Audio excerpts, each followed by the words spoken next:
Well, hey everybody, how you doing? It's me, Mitch, and here I am. Good evening. Let me get rid of this music. There we go. Good to see y'all. I see we got some activity in the chat already. 33 people are here. I trust you can all hear me. So, if there's any problems with the audio or you don't like the way I look, let me know. I'm as pretty as I can be for you. Oh man, I hope you all had a nice holiday. I'm trying to figure out what today was. We had Thanksgiving on Thursday. We had Black Friday. Then we had Small Business Saturday on Saturday. I think they left Sunday alone. Monday, of course, was Cyber Monday. You know, I think I liked it better when we had Black Friday and that was it. Now we have 40 Black Fridays all the way up to New Year's, and then we have the after New Year's sales, and I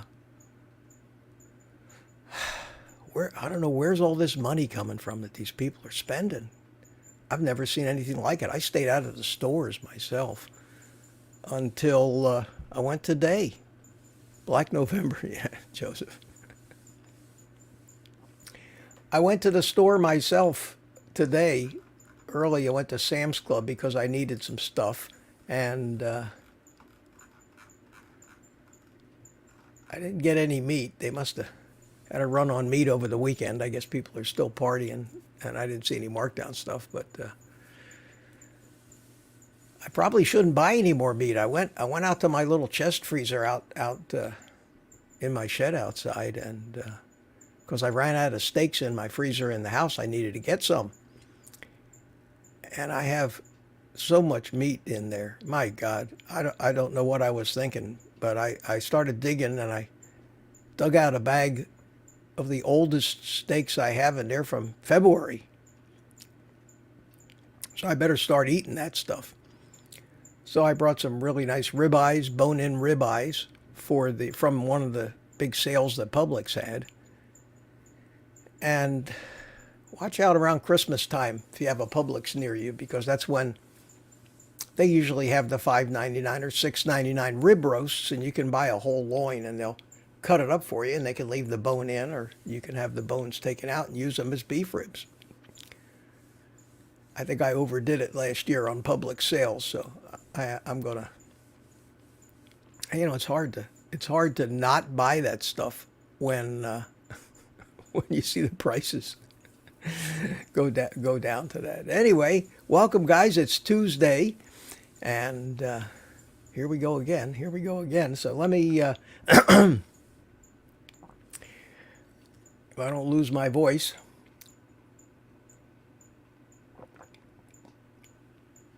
Let me say hello to a few people, give you my quick disclaimer here. I'm not a doctor, don't intend to be a doctor, too old to go back to medical school.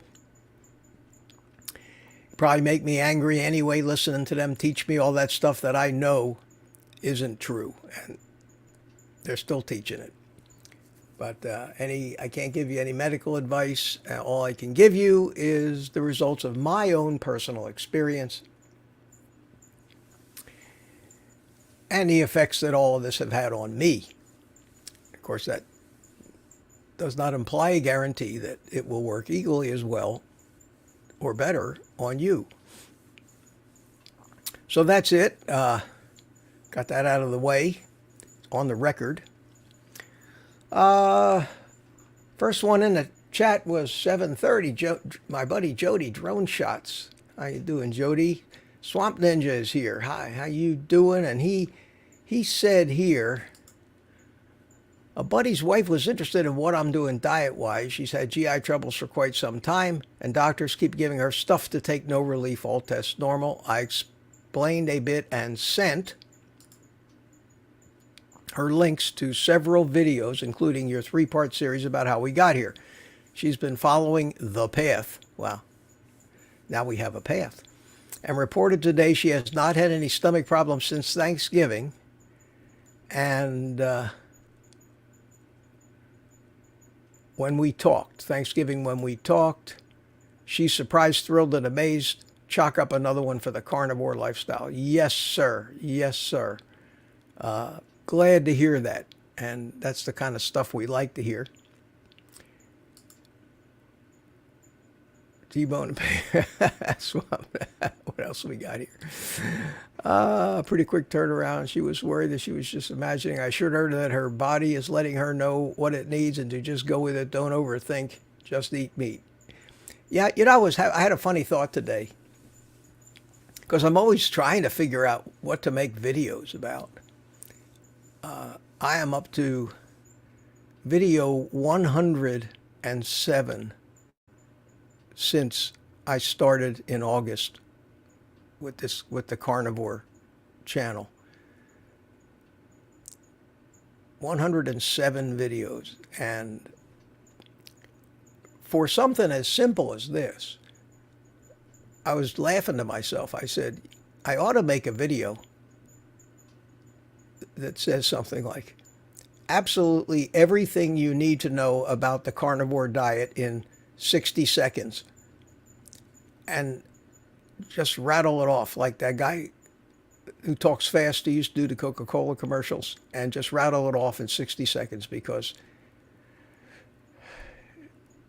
when you watch these things on the internet and you read all this stuff, and everybody keeps trying to overcomplicate the thing that is the simplest thing,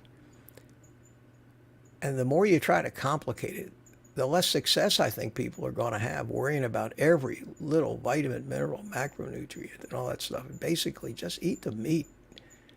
It's in there. Take the electrolytes.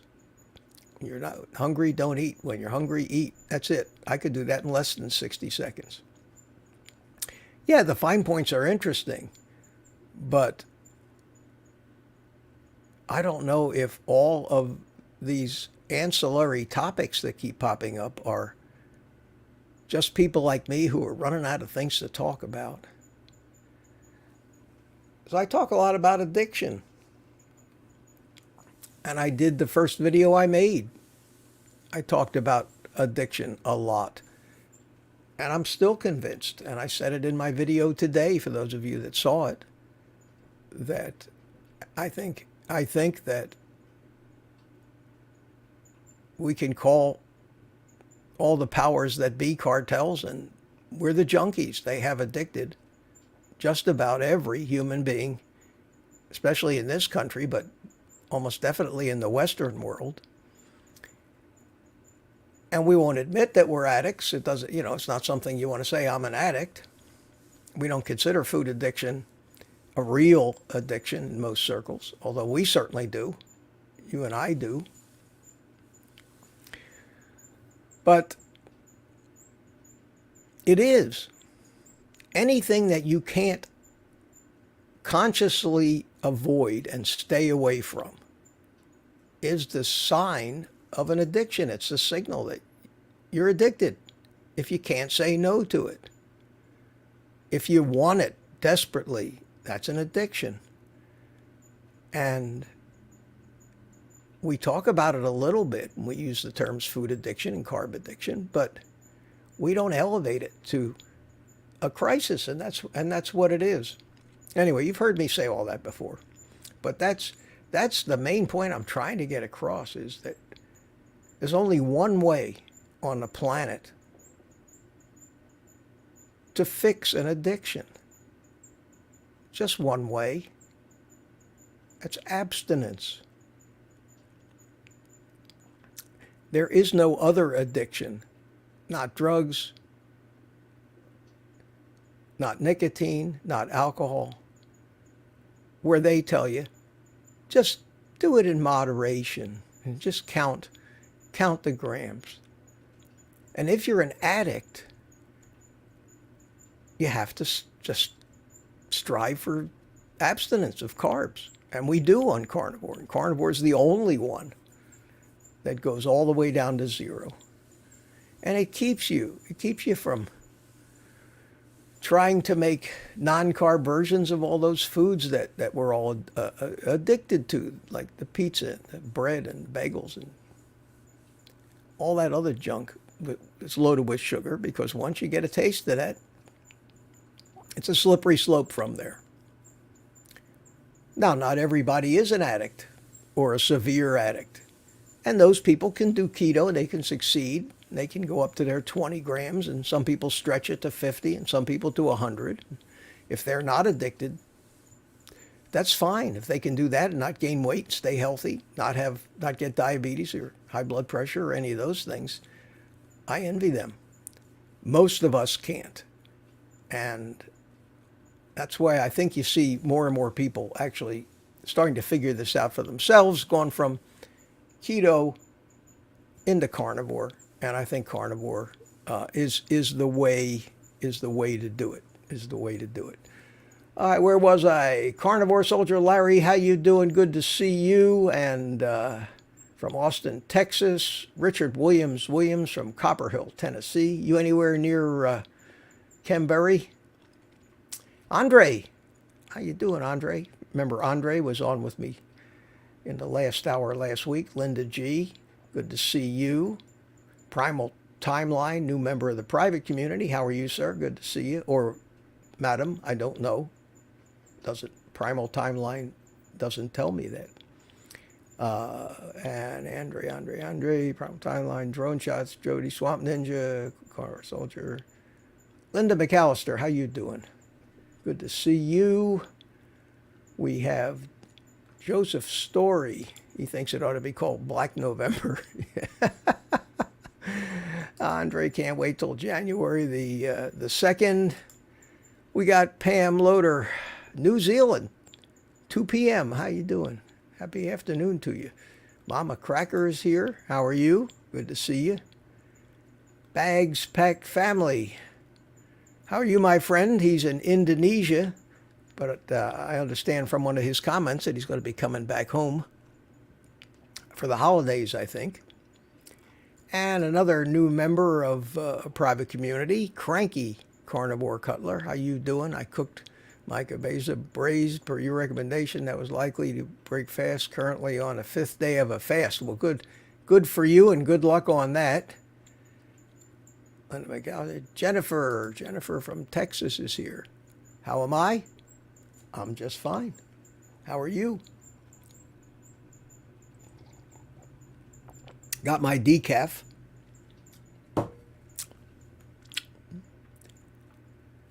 And we have Monica Sarau. Do you eat fruits? No, I don't. Some people do. I can't because they just turn my sugar cravings on like crazy. I tried and tried. When I did eat fruit, I just ate blueberries, maybe some strawberries, just some low-carb fruits. But you give me just a little cup of blueberries and I'm through the 3-pound bag before the evening's out. So I just can't do that. And I finally had to give it up. And when I gave those up, about 16 months ago, and said, that's it, I'm going full carnivore. I'm getting too old for this shit. I need to get off of this roller coaster of up and down. And that's when things started to work and things started to change miraculously. So no, I don't eat fruit. And I know you hear a lot. There's a big controversy, thanks to Paul Saladino, about fruits and honey. And some people say you can't live without them. But I think that Shawn Baker, Anthony Chaffee, guys like that are living proof that you can live without fruits. You don't need any fiber. I haven't eaten a drop of fiber in 16 months. First time in my life my digestive system is working properly. All that fiber I was eating was doing nothing but screwing me up. Wasn't helping at all. And let's see who I haven't said hello to yet. Andre, Jennifer.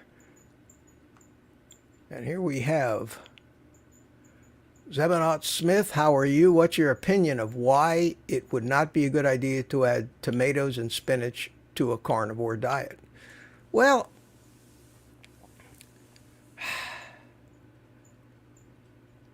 it's not a carnivore diet then. I mean, some people can accuse me of not being on a carnivore diet because I drink coffee, and coffee comes from plants.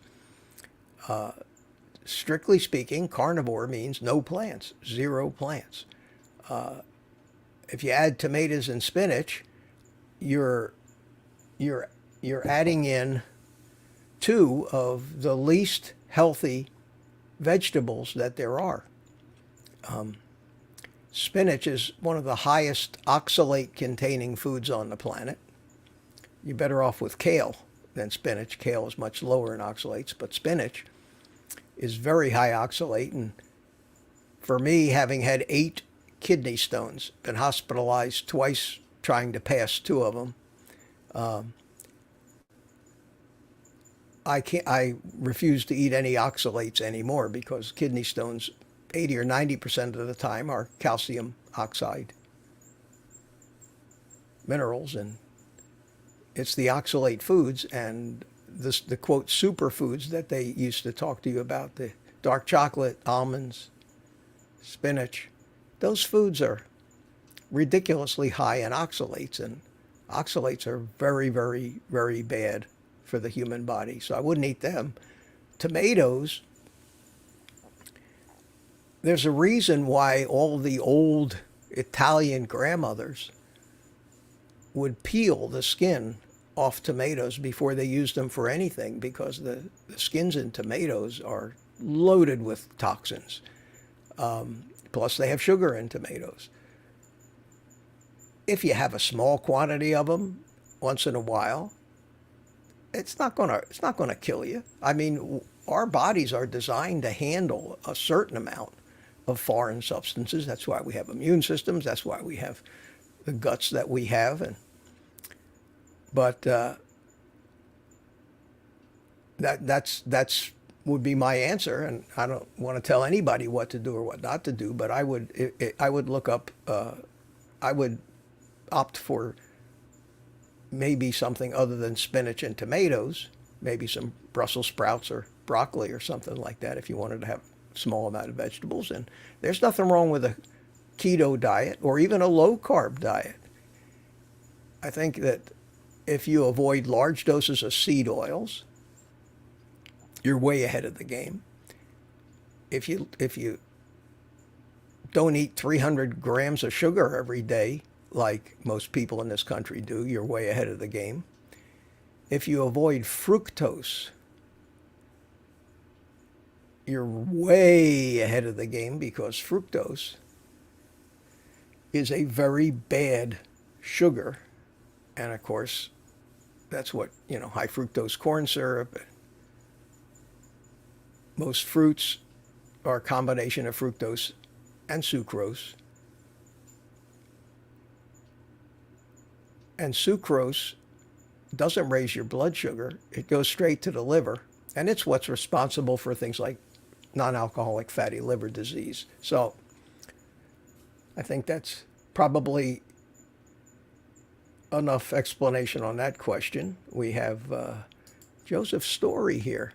I could see the possibility of going from carnivore after several months and then to keto there was more there, but I don't see it. Yeah, a lot of people do that. A lot of people that aren't severe carb addicts. And, carnivore is the ultimate elimination diet. And it's not for everybody.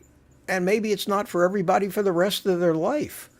But it's a great tool to find out who you are,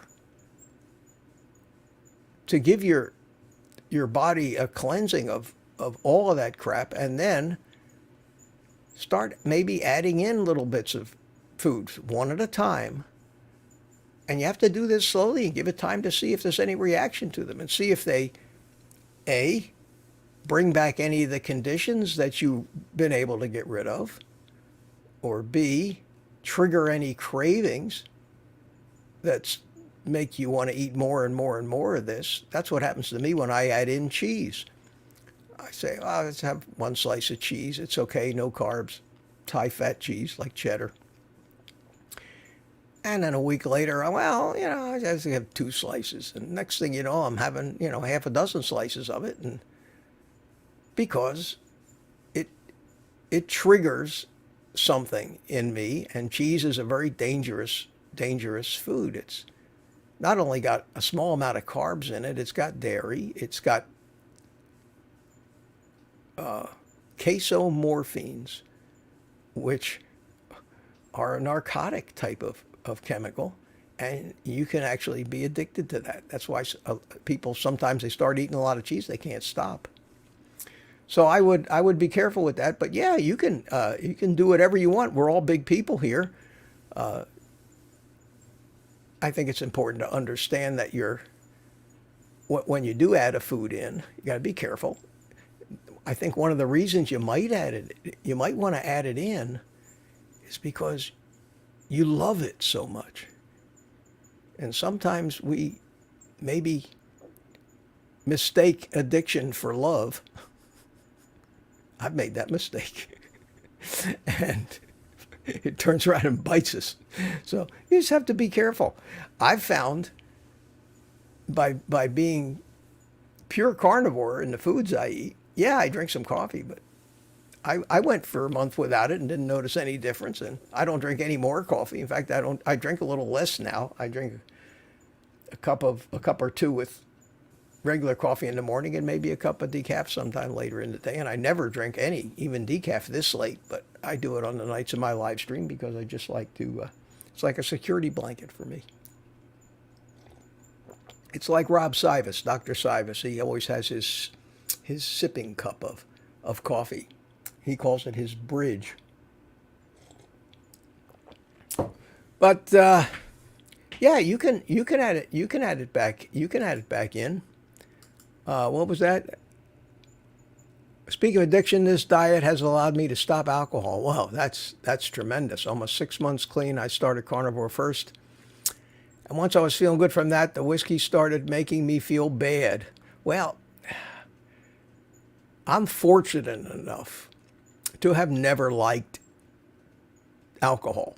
I just never liked it. I tried. I mean, when I was younger, I drank a little bit, but I just never liked it, and I certainly never got addicted to it. So in that respect, I'm very fortunate. I unfortunately got addicted to sugar and carbs, and if alcohol is as hard to give up as sugar and carbs are, and somebody's got both of those problems, I really feel for you guys.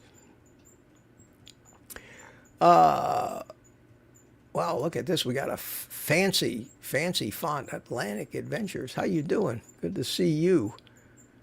And we have Earl Channer from United Kingdom. Good to see you.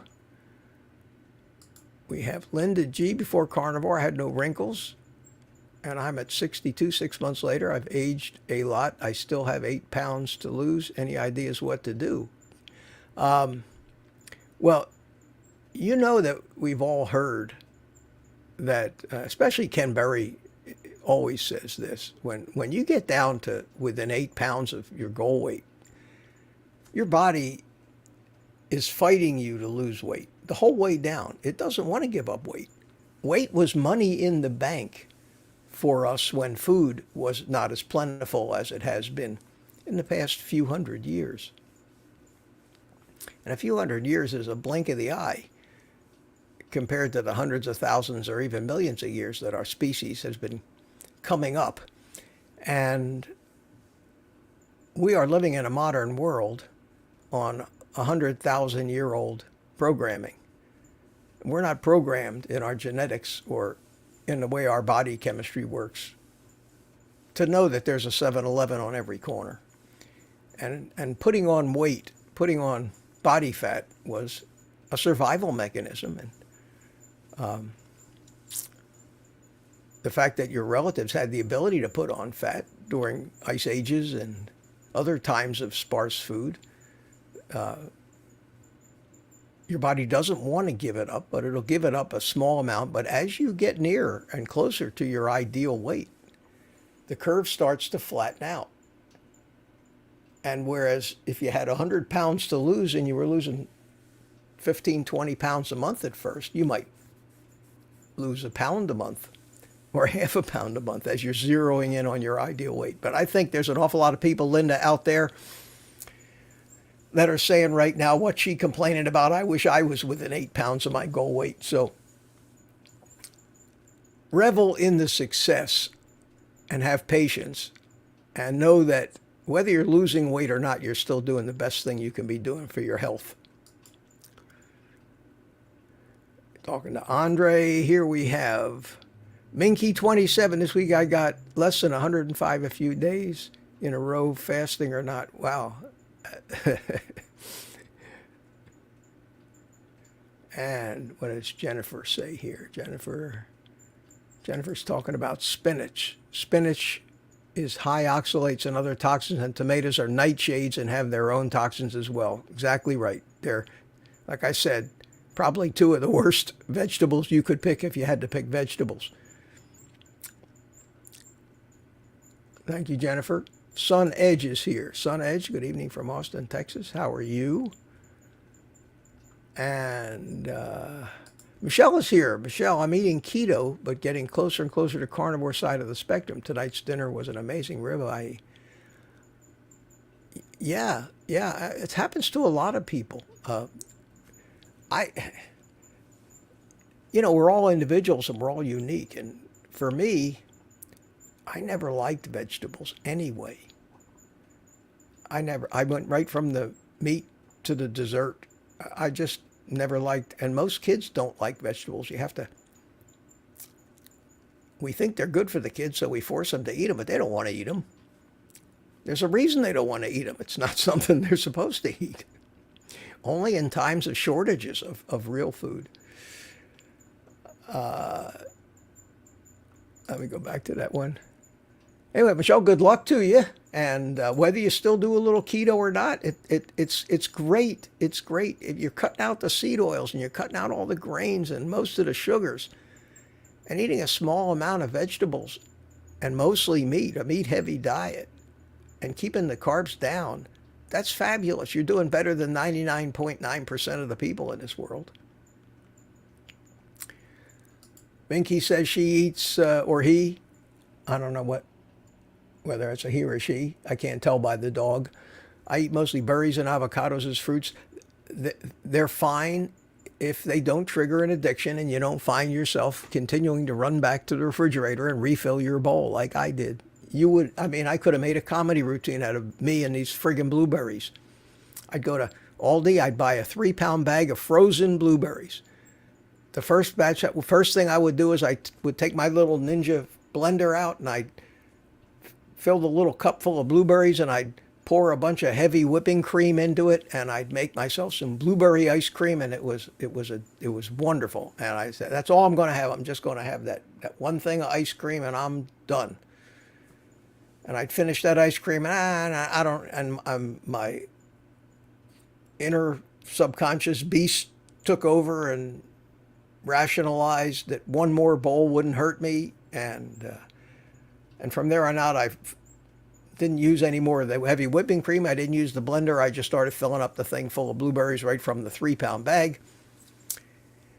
And later on, when the 3-pound bag of frozen blueberries was gone, I started contemplating a trip to the store to see if I could buy some more. And that's when I knew I'm not in control of this. I may think I'm strong, but I'm not. And I think one of the greatest breakthroughs that anybody who's addicted to any substance makes is when that epiphany hits you and you realize and put the arrogance away and say, I have no control. This is not anything I control. I have to attack this from a different angle. And that's why all of the low calorie, low fat diets never, ever work, because you're never getting satisfied. You're torturing yourself. You're hungry all the time. And then the other half of that diet of eat less, move more is move more. And you spend hours in the gym killing yourself, malnourished to start with. That never has a good end. Never has a good end. And invariably everybody within a year has gained back every ounce they lost, plus some. And in the process, they've damaged their metabolism a little bit. And they're worse off than they were when they started after all that work and torture. That is not the way to lose weight. But that's the way they're all still professing everywhere in the medical profession and all the dietitians. Eat less, move more. And the gyms are full of people killing themselves and getting nowhere. And we're crazy. Joseph Story says, I can see the possibility of going from several months of carnivore to keto once you're better at listening to your body. You could, and that's an individual thing. That has to be something you try for yourself, and you have to not find yourself in the mindset where once you start adding those foods that you think you really love so much back in, that if you do realize that it's not working, that you find yourself in a position not giving them up anymore again the second time. I think once you get over an addiction, it's easier to stay off of it than to re-addict yourself and then have to go through that drill again. Linda G, I say to myself, smile at a range. Let's see, I'm getting down here. Minky says, no spinach, please. No spinach. Zebonot Smith says, lipocene in tomatoes. Everybody's talking to each other. Ronald White says, just had a tin of sardines and a cup of olives. Good for you. Good for you.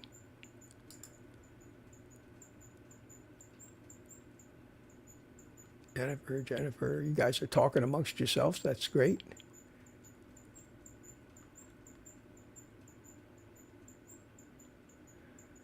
You pardon me while I read some of these things. Fructose will cause kidney stones. I suppose it probably could. Some kidney stones are caused from, I understand, from uric acid as well. Boy, a lot of chatting going on here tonight. Glad to catch you live, the unlikely toad. How are you? Good to see you. Glad to catch you live. Glad to see you here. Welcome. And Jennifer wants to know, Andre, what type of magnesium are you taking? There are different types. I don't know about Andre. I take magnesium citrate. Magnesium citrate has a mild laxative effect to it, which makes sense if you think about things like milk of magnesia. I believe that's magnesium citrate. Citrate of magnesia in a little glass bottle is a very powerful laxative. So I get my magnesium, and having been somebody that was plugged up all my life, living on laxatives, I would eat a ton of fiber because I thought that was what I was supposed to do, and that plugged me up. Then I took all these laxatives.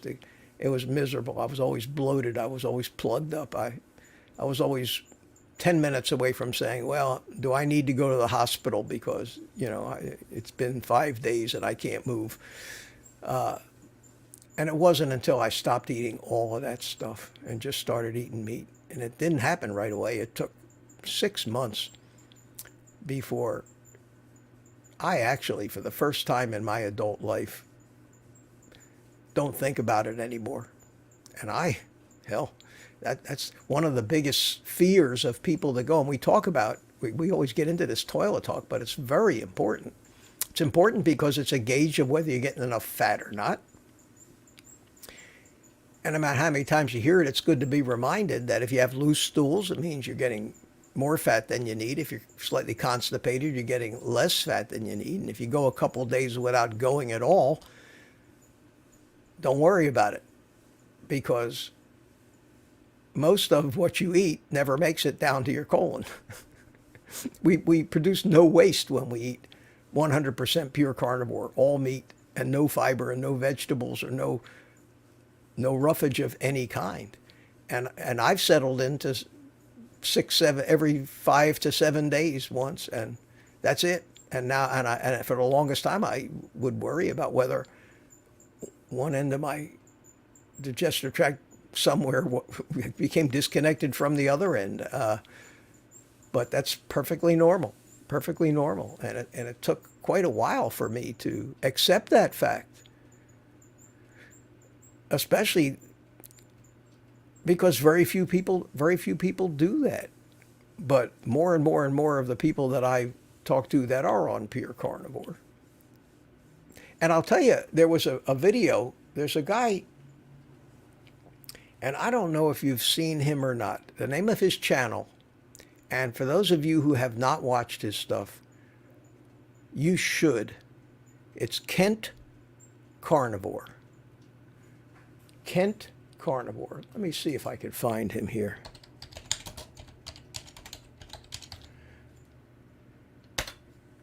Bear with me a second. Kent Carnivore on YouTube.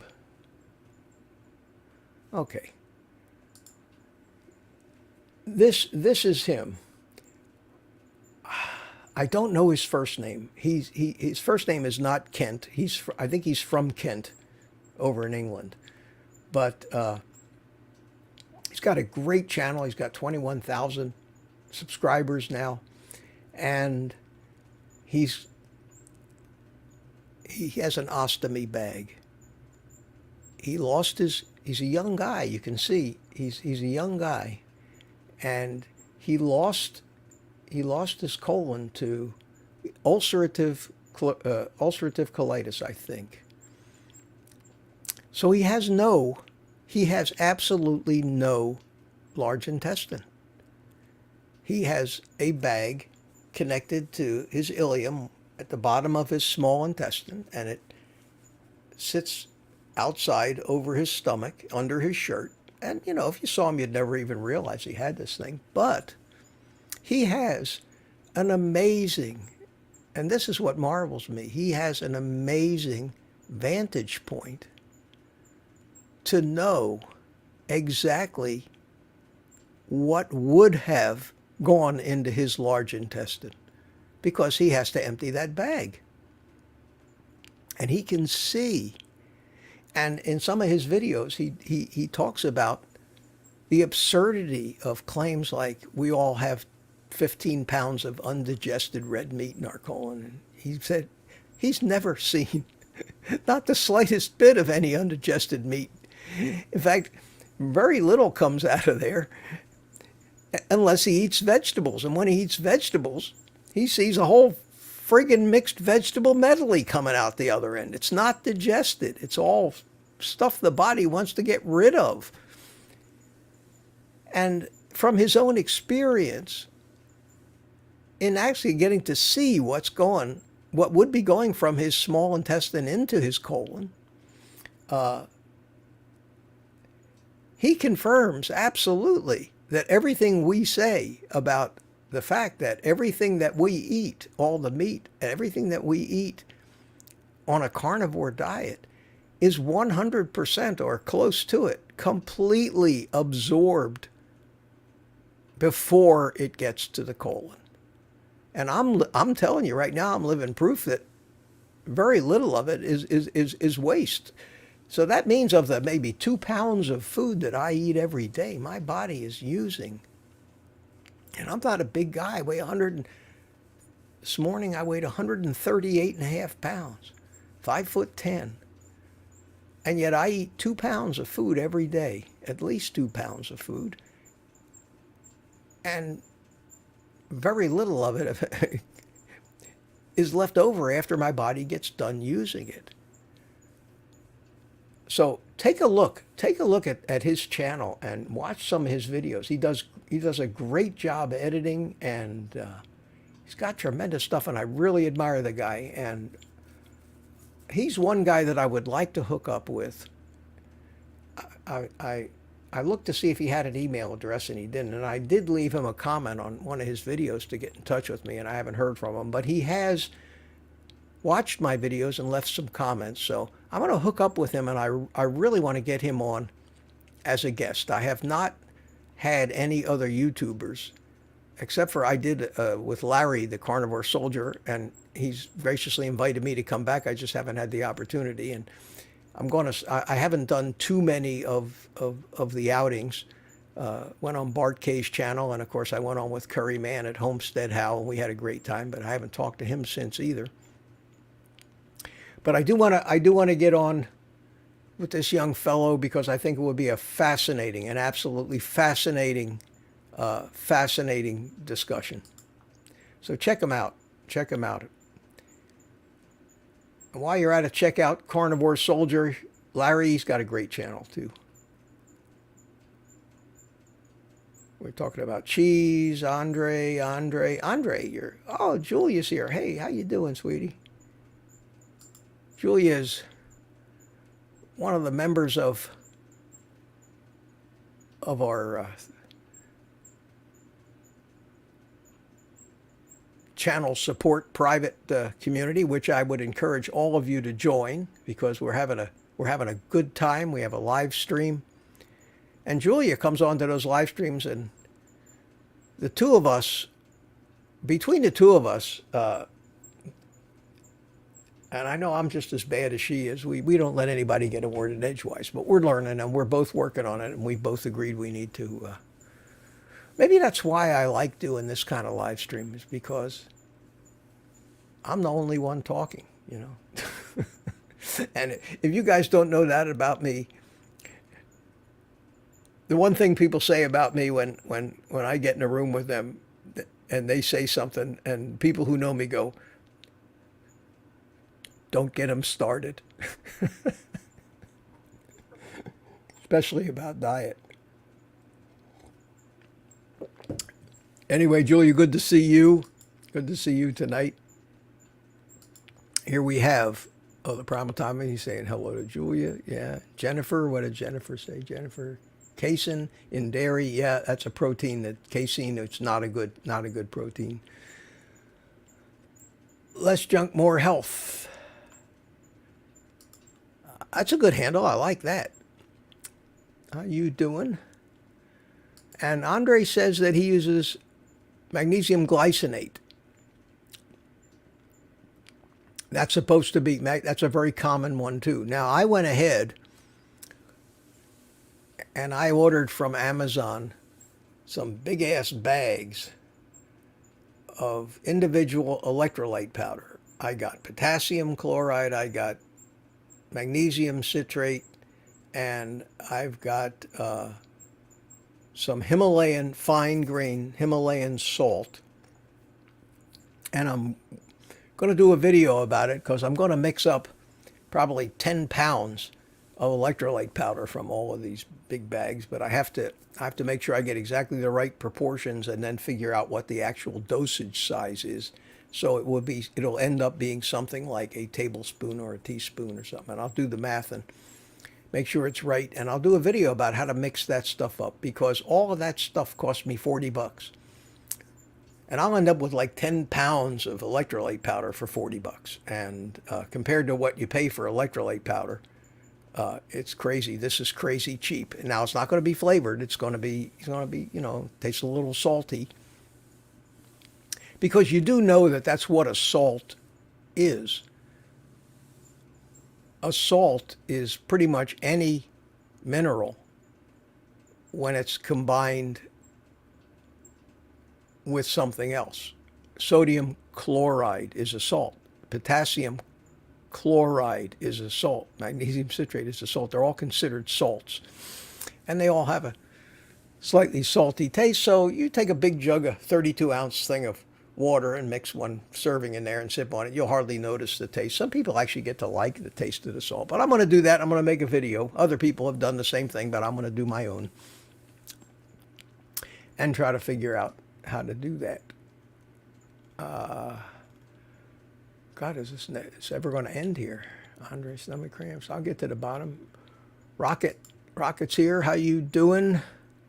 Good to see you. I'm trying to go by. James Lewis, just found out through elimination, bacon causes my rheumatoid arthritis. Really? Just loving without pain, more cycling at home. Made kefir to see if any improvements. Wow, James. You think it's I can't believe it's the nitrates or the nitrites.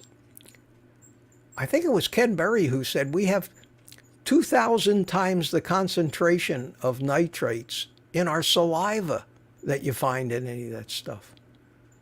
That's why we don't need to worry about that. But maybe trying a different brand of bacon. Or if all else fails, you know what I would do is I would go out to the butcher and I would get myself a slab of pork belly. Uncured, just pork belly, period. Slice it up and fry it up like bacon and see if you have the same reaction. That'll tell you if you're having a reaction to the actual pork or the reaction is to something that they cure the bacon in. You might find you like the pork belly better. Amanda G. Okay, we're talking about magnesium. Mark's channel. Hey, Mitch, how's it going? It's going great, Mark. How you doing? Thank you. We got, okay, here we go. Can you describe the earliest memory you have about blueberries with heavy whipping cream? How did it taste? How did you feel? Who else was involved? There's something devious in that question. I don't know what it is. I used to like blueberry ice cream from as far back as I can remember. And there's Mark's about 100 days. Love the channel. Thank you. Thank you. I've got some great people. It's been a pleasure just getting to know some of you guys. Some great people. And the miserable people are dwindling and going away, which is even much more fun.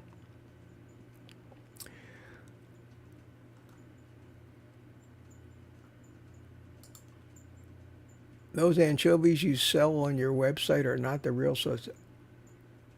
Oh, I don't sell them. You mean the ones that I have the Amazon link, the ones that I use? No, they're not salty. Not so. They're more like sardines. They're very, very good and mild. They don't have a strong taste. I still salt my omelet when I use them. Now, they're not the kind of anchovies you think of that you get when you get a pizza with anchovies in there, and they have that strong anchovy taste. No, these canned anchovies are not. Dreadnought X. I eat nothing but pork once a day and drink only water. Will I run into problems so I don't start taking anything else like electrolytes and such? I don't know, Dreadnought. I don't know you. I think that that doesn't sound like enough food for, I don't know how big you are or anything, but you can only tell by how you feel. I would try to spread it out among the different kinds of meats. I think beef has got the most broad spectrum of nutrients in it. Ruminant beef. Even if you just, and if it's a matter of money, and especially if you're not eating fatty pork, if you're just eating like pork loin, that doesn't have nearly everything you need in it. That's like chicken. It's like chicken breast.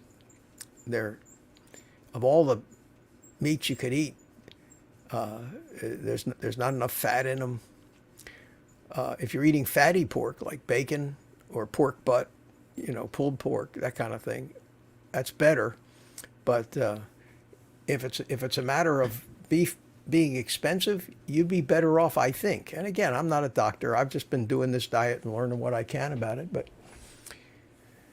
And what I eat is a lot of 80-20 hamburger and ground chuck, and it's less than $4 a pound. And I get these 10-pound tubes now at Sam's, which seem to be the best bet.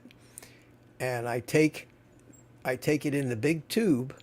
I need to do a video about this too. And I just take a very sharp knife. And the first thing I do with that 10-pound tube is I cut it right in half, and then I turn them around, and then I cut them in half again, and I end up with 8 packages. Each one has 1.25 pounds of beef in it. And that's what I eat. When I eat it as a meal, I'll eat the 1.25 pounds of beef, and I take it with the sleeves still holding it all together and stuff it in Ziploc bag, roll it to get all the air out, put it in the freezer. And it doesn't stay in the freezer long term because I'll go through that in a couple of weeks. But I eat at least 4 or 5 times a week. I'll make myself 2 big burger patties out of that. And I only put salt on it, and I don't eat anything else with it. So my day of eating might consist of a half a pound of bacon and 5 or 6 eggs and a pound and a quarter of the burger. And that's when I say I eat about 2 pounds of food a day. That's what I mean. I average about 2 pounds of food per day.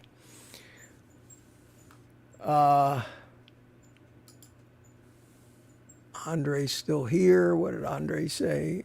I'm on OMAD now. Okay, we're talking to Jennifer. We got Lucy Lemons. Hello, Lucy. What about arthritis? Can carnivore help with this? Well, I'm here to tell you, I'm here to testify that 3 years ago, I, for some reason, came down with rheumatoid arthritis. And when it would flare up, it would get so bad that I couldn't hardly bend over to tie my shoes.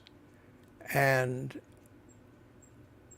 I went to the VA, and they referred me to the VA hospital in Orlando to the rheumatology department. And I went in, and when I had my appointment at the rheumatology department, they had taken every kind of blood work that they could do for that. And I had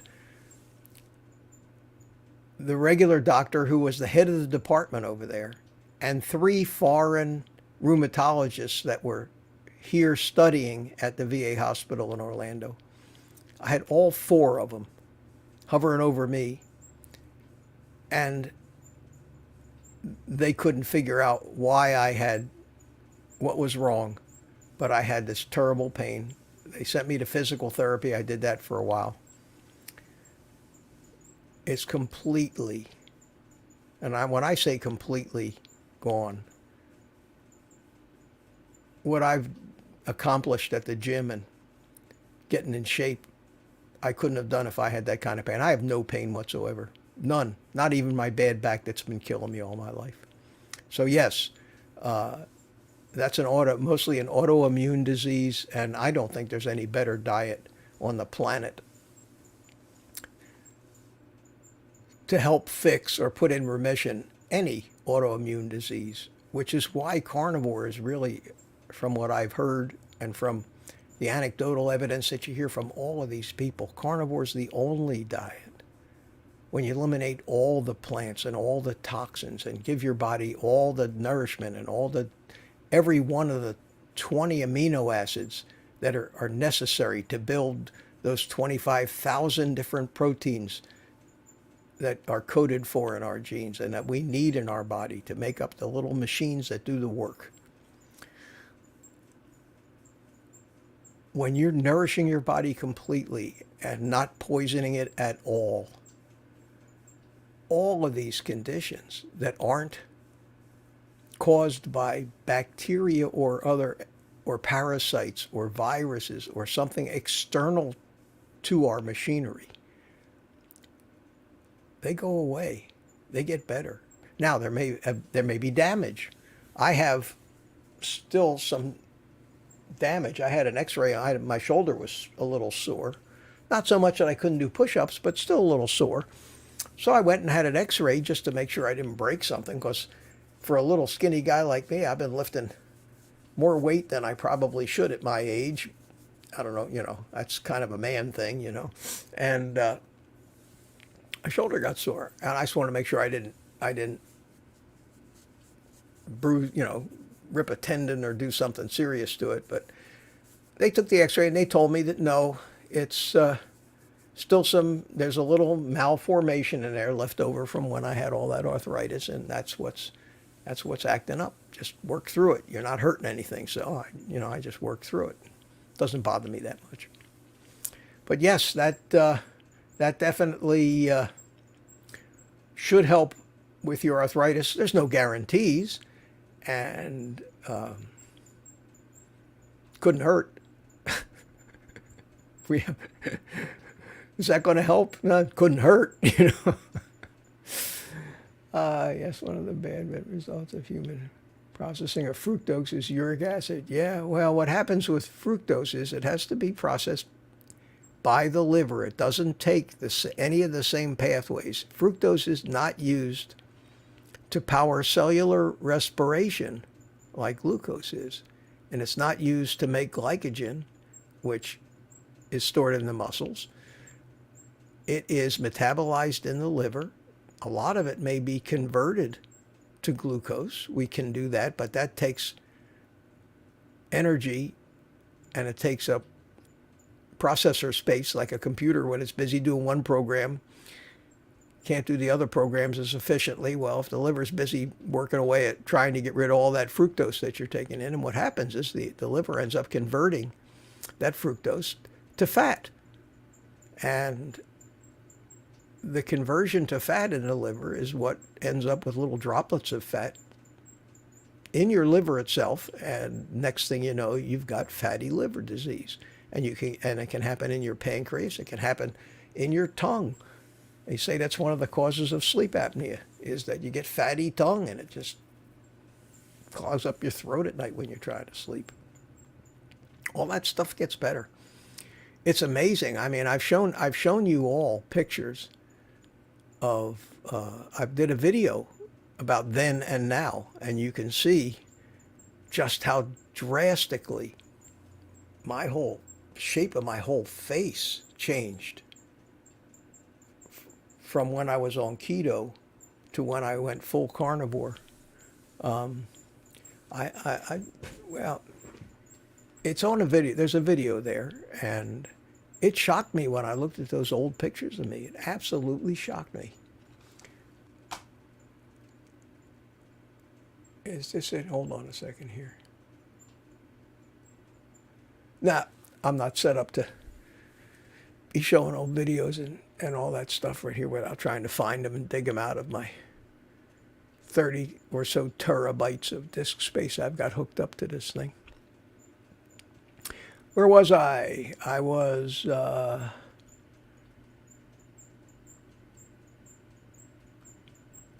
Primal Timeline says that Kent Carnivore's great Dr. Westman, yes, he did. Yeah, Eric Westman featured him in a video talking about just what I was talking about, and that was a great video too. So check him out. He's fascinating. He's from Kent, but I'm trying to find out what his first name is. I saw it somewhere in a comment on one of his videos, and I forgot what it was.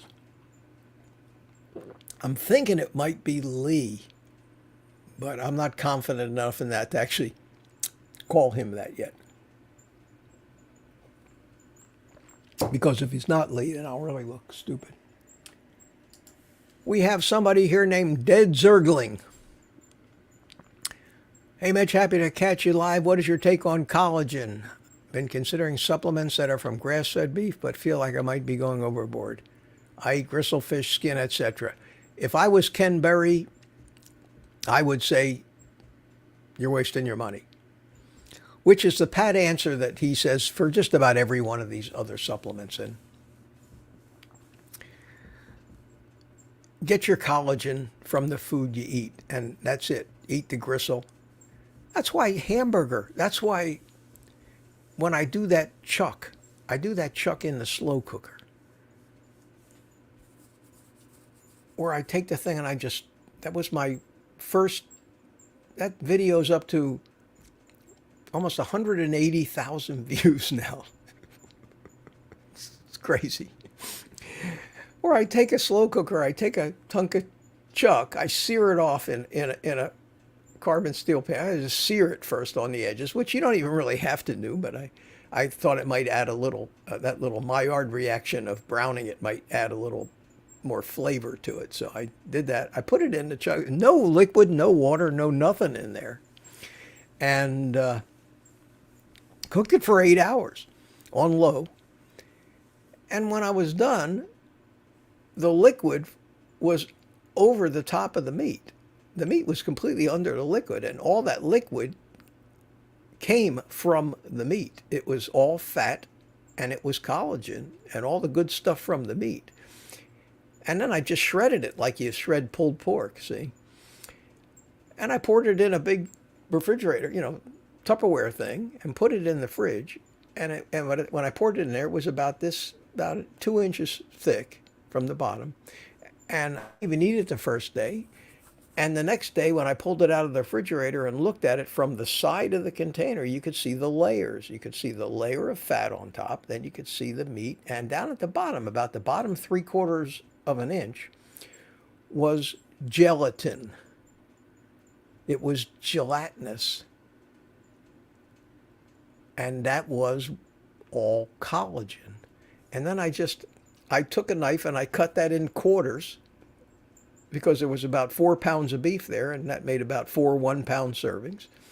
And I just took spatula and took that piece out. It looked like meat cake, but you could see how much collagen was in it. Everything that was in the meat was in that container. Nothing escaped. Nothing got thrown away. And then you can heat it in a microwave. You can throw it in a saucepan and just simmer it, just to reheat it again. And when you eat that, it's fabulous. And it has everything. It has all the fat, all the collagen, all the vitamins, all the minerals. And you waste, and you don't throw any of it away. You end up eating it all. And it's chuck. And it's cheap. And it's cheap. Michael Jackson. Me a super chat with £1. Thank you, sir. I appreciate that. Good to see you. So we've got 2 celebrities here in our community. We have Michael Jackson, and we also have Arthur Fonzarelli. I don't see him tonight, but he's always in the comments. But thank you, sir. I appreciate it. So I don't know if I'd bother with the collagen. I have a problem with so many of these supplements. You're not even getting what they say you're getting, and is their formulation even bioavailable? I keep picturing these snake oil salesmen from the Old West when I see that stuff, and when I go into Walgreens or any of these stores, and you see aisle after aisle after aisle of this stuff, and I say to myself, who the hell can keep up with all of that? Who in the world can micromanage their diet to the point of having to have 100 different pills every day and keep track of what they think they're getting without actually having any way to know? Vegans have to do that. Vegetarians have to do that. They know they're not getting their stuff. If you're on a pure carnivore diet and you're eating even halfway decent meat, the only thing you need to think about, the only thing, from what I understand, and especially with what I'm living, because I'm taking nothing except electrolytes and a drop of iodine, and I don't even know if I need that, but it doesn't hurt.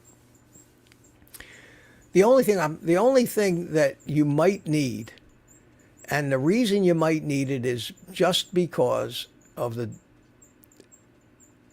fact that these animals are grain-fed, or grain-finished rather, they're all grass-fed, but they're grain-finished.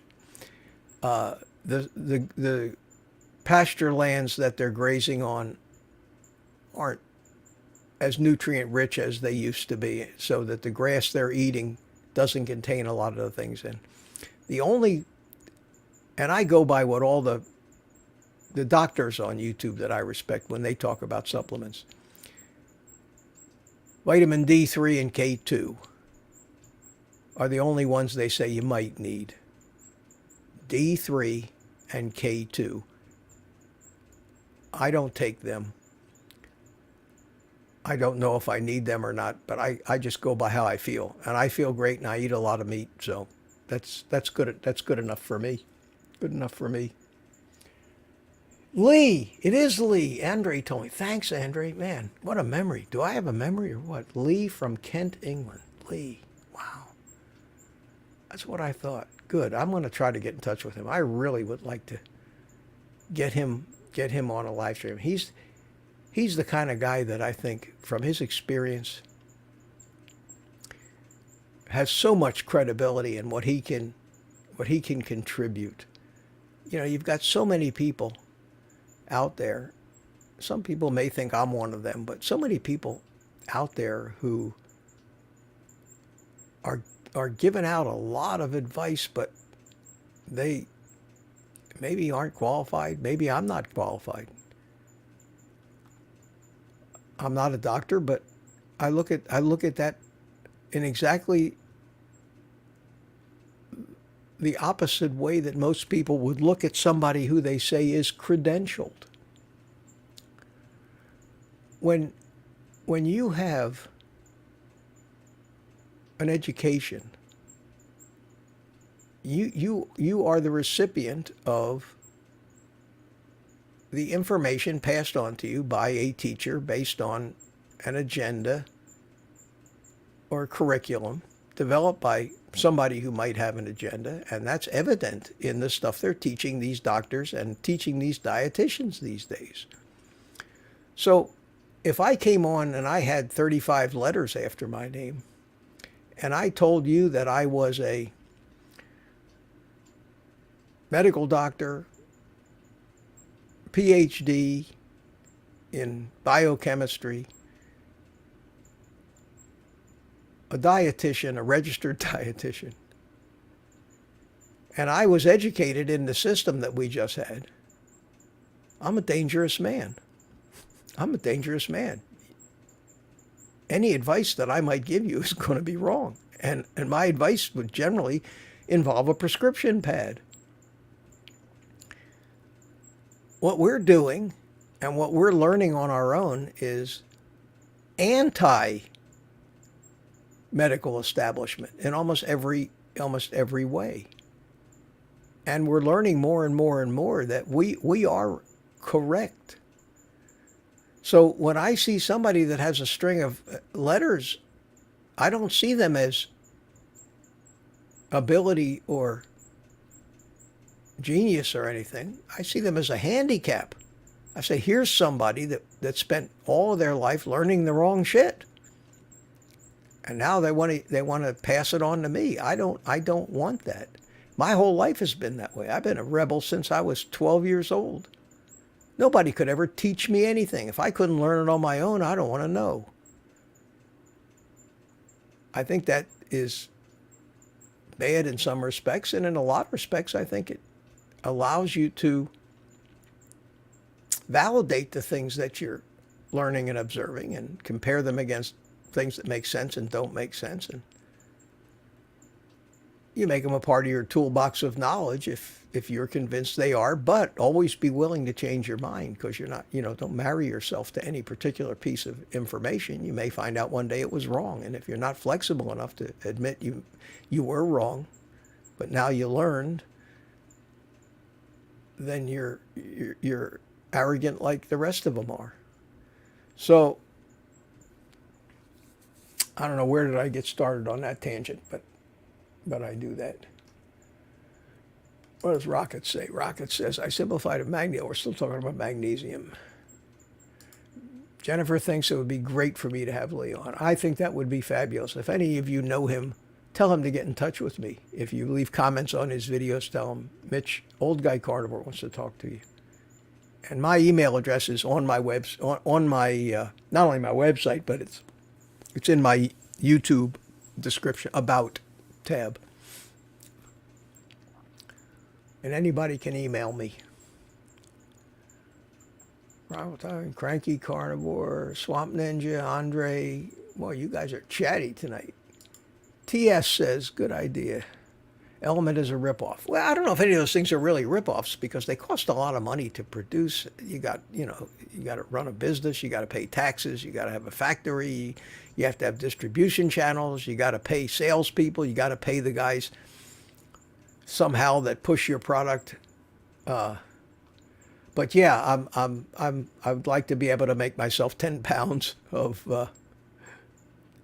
electrolyte powder for about $40.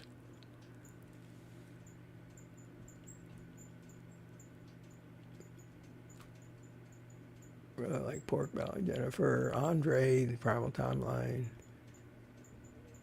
Minky. I guess, oh, here's one I don't think I talked. Well, John Mendoza says, thanks for the channel, Pops. Hey, all right, John, son. Thank you so much. And here we have Atomic Ray Gun. Brussels sprouts and mushrooms are great. I suppose they're okay. They're not carnivore, but they're okay. And again, I'm not obsessive compulsive about carnivore. I let my, that's the amazing thing about it is I don't want any of that stuff anymore. There's not a reason in the world why I would want to put a vegetable in my mouth when I could be using the same energy with a piece of bacon or a piece of steak or hamburger or chicken thigh or something like that. You do, your body knows you're feeding it right, and it swings away from the, I like to call it a treasure hunt. And I made this point in a video the other day, and I make a lot of points in a lot of videos that I don't know where they come from and I don't know where they go, but they just kind of go by. Because I don't know if you noticed this or not. My videos, except for the few that I've made where I actually do the PowerPoint presentation kind of sitting in the classroom thing, which is not my favorite way to do things. I have a inkling of a point that I think I might want to make in a video. I don't even know what I'm going to title the video yet. I have no idea. But I'll get a thought. And I can't write it. I can't write a script because I couldn't read a script while I'm busy cooking bacon and eggs and doing something like that. And the only way I can do those things, it amazes me that when I watch my own videos, I look like, where the hell did that come from? I listen to shit that I say, and I say, where did that come from? It's almost unconscious. It comes out of me. It just comes out of me. So I start with a thought, and I start the camera in the kitchen, and I walk in. Hey, everybody, it's me, Mitch. And I'll usually say, today I want to talk, like today, I did that video today. I had no idea where that thing was going to go, or if it would even make sense.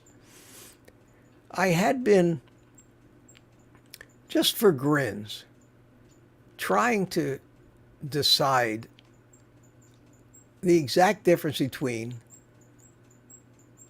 a habit, an urge, and an addiction. Because a lot of times we use those words interchangeably, and they're not. They're completely different things. So I said, I just need, and what I said today in that video, most of what I said, I actually worked out in my head while I was saying it. And I find that's, sometimes it comes out, the video ends and I look at it back and I say, wow, that was just genius. Who is this guy? Sometimes, like I did yesterday on that video, I say, oh shit, Mitch, you missed the whole point. You were trying to make a point and you didn't make it.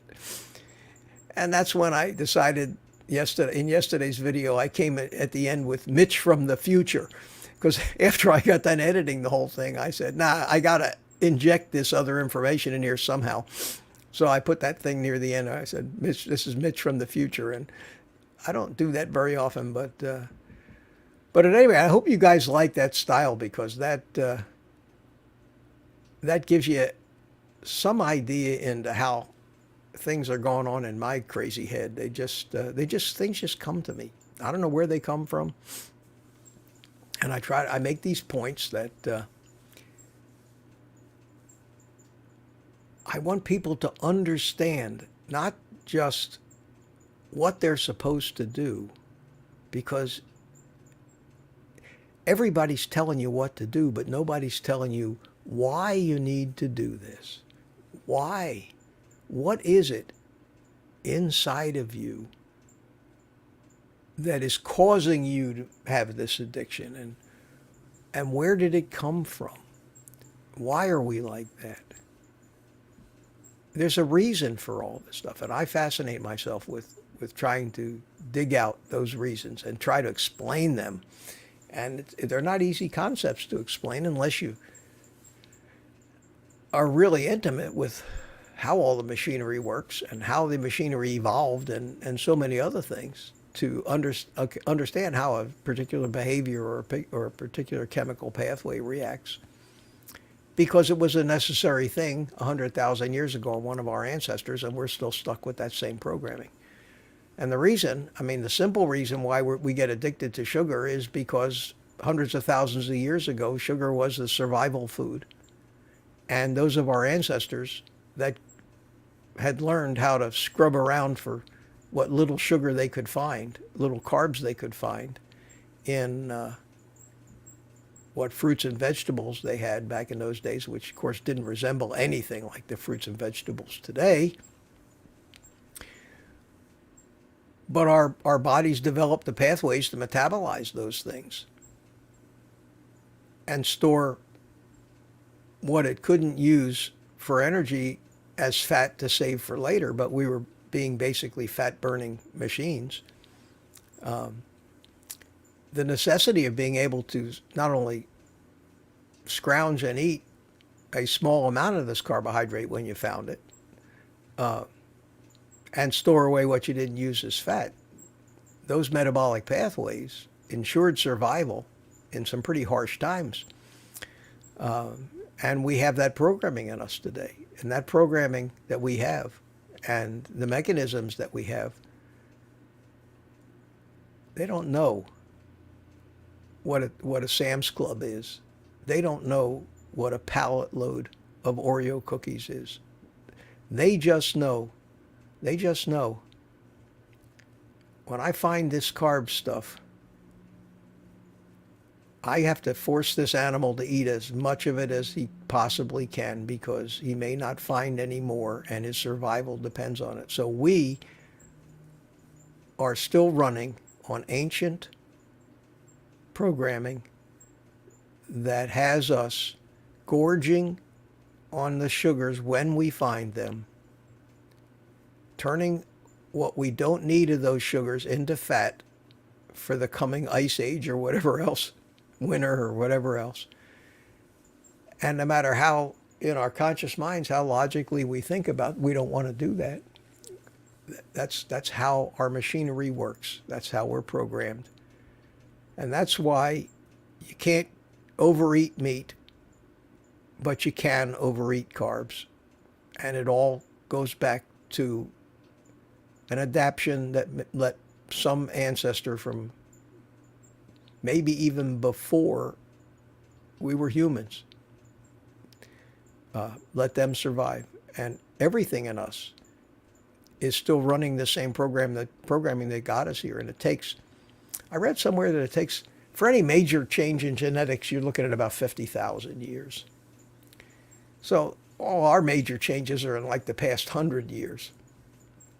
Changes in the food supply, changes in medicine, changes in all these other things that we have, that we're fooling around with this fabulous chemistry in 100 years, 200 years maybe.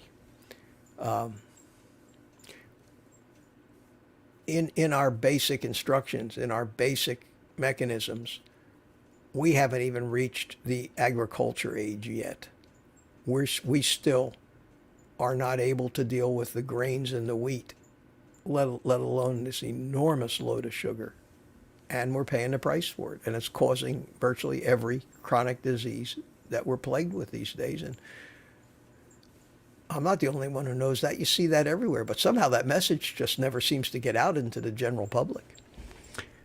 Interestingly enough, I don't know how many of you saw Joe Rogan with Shawn Baker today.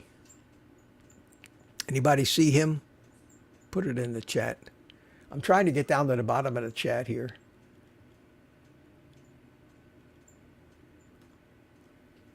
Wendy Bogan. Hey, somebody new. Hello, Wendy Bagan. Good to see you. New to the live stream and watched many Mitch videos. Love joining you, Mitch, when you cook your breakfast. A lot of people like that. Yeah, my favorite breakfast is scrambled, fried ground beef, and some eggs. Yeah, that's great. Hey, listen, there's a million different ways you can take eggs and beef and a few other basic meats, especially if you throw bacon in. I need to make something I hadn't made in a long time was a little meatloaf. Take take a bunch of ground beef and put a couple eggs in it and some salt and get some of those panko, the pork rind crumbs. They're expensive, but you don't use very much of them. Yesterday, I made some fried Chilean sea bass. I had a big, about an inch thick piece of this Chilean sea bass, and I took it and did an egg wash, dunked it in egg, beat up an egg and dunked the fish, and then I just sprinkled some of these panko pork rind crumbs down in on a plate and put the fish, basically made a breading out of the pork rind crumbs and fried it in about a quarter inch of bacon grease in the bottom of a frying pan. So it was almost like frying it. It was I have so much of this bacon grease saved up. I figured out how to use it for something. And God, was it good. It came out so good. And there wasn't a carb in the neighborhood on that thing. There was nothing but fish, egg, pork rinds, and bacon grease and salt. It was terrific. And I have a video with that from way back. It's a problem. I have 107 videos out there now. So some of them go back about 3 months, but there is a video. I think it's part 2 of what I eat in a day. The first one I did was bacon and eggs, and then I did one with where I fried some fish up like that, and it really came out good. So there I am losing track. What was I saying? We're here. Okay. Canadian goose is fairly fat. If I missed anybody in the chat, I apologize. I'm trying to at least say hello to everybody, and I'm trying to get down to the bottom of this thing.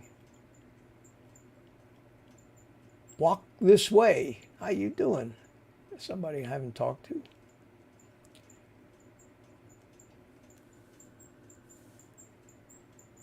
And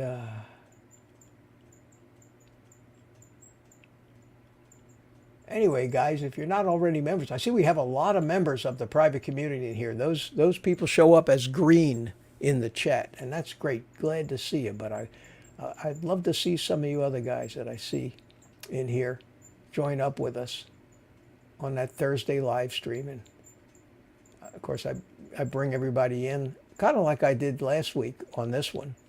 Today, I don't know if I'll have time to do that because I seem to be almost to 9:30 here. Hey, I got to the bottom.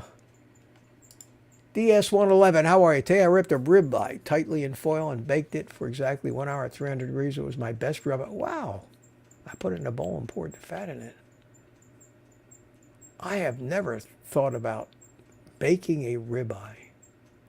I will have to try that. I will have to try that.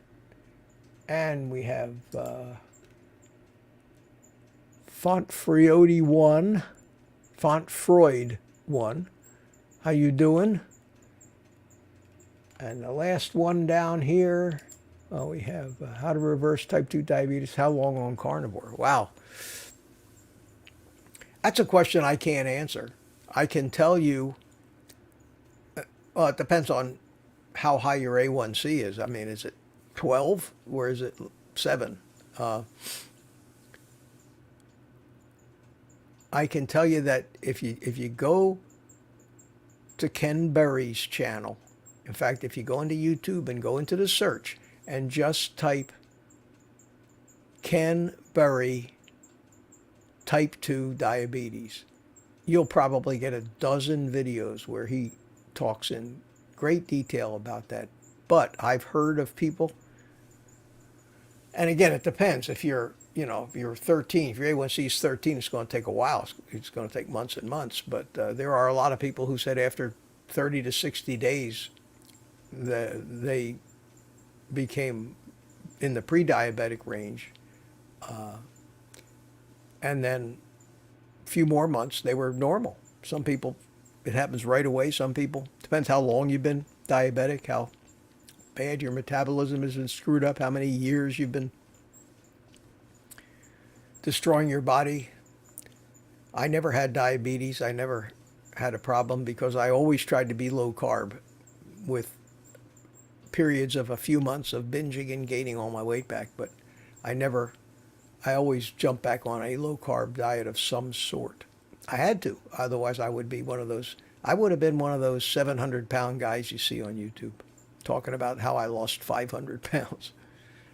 I never allowed myself. I never allowed myself to get that big. But yeah, it's hard for me to say how long it might take you, but I know that so many people do. When you've got the entire medical community telling you that type 2 diabetes is a incurable disease. None of these things are diseases. They're all toxic poisonings is what they are. Oh, newsflash, y'all. His shirt arrived. Good for you. I'm not wearing my old guy shirt. I'm wearing my National Sarcastic Society shirt. And it says, like, we need your support. I love this shirt.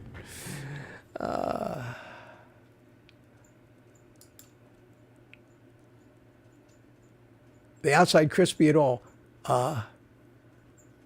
You mean on the fish?